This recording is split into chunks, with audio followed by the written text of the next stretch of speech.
Welcome in, Shield Brothers and Shield Maidens, to Shield's Rest.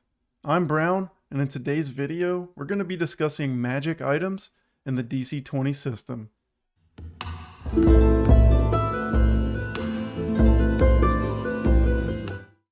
In DC20, magic items are enchanted objects imbued with magical properties.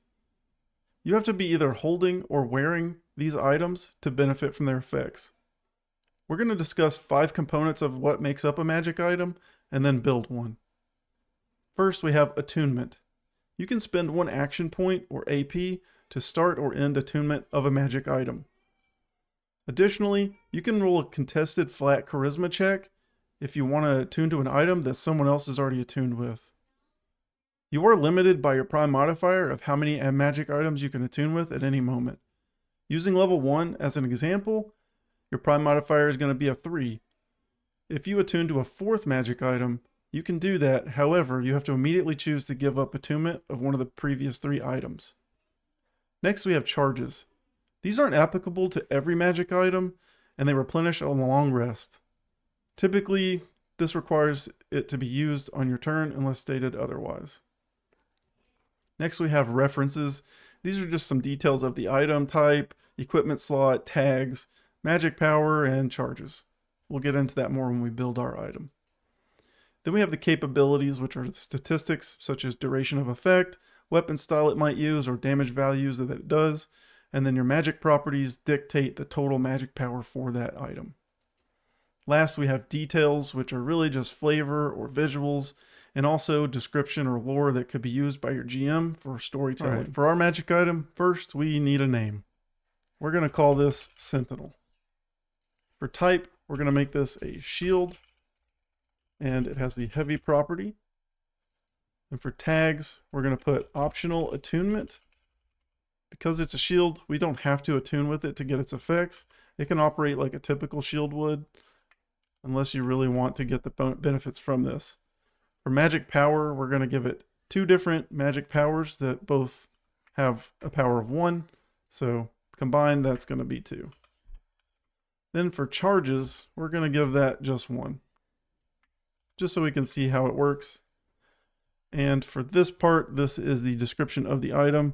So we're just going to put the shield is bared by those who have sworn commitment to Shield's Rest. Obviously, you can get a little bit more fun with that, but that's what we'll do for now. For statistics, we're going to have a requirement of 1 might. We're also going to have this shield give +2 PD, and it's going to deal 1 bludgeoning damage. Now for this first power, magical power, we're going to call this one Shield Bearer. Again, it costs, or it's equal to 1 magic power. You gain a +1 to your charisma modifier. Attribute limit still applies.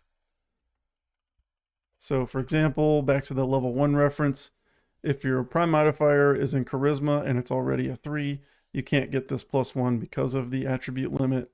However, if your charisma was only a 2 and you attune to this, then your charisma would become a 3 as it's not affected by that limit. Next, magical power, we're going to call this one just something basic for now, Shield Slam. Obviously, you probably want to get a little bit more fun with that. And this is going to be the 1 charge. And this is, you have advantage on attack checks made with this shield for the next minute.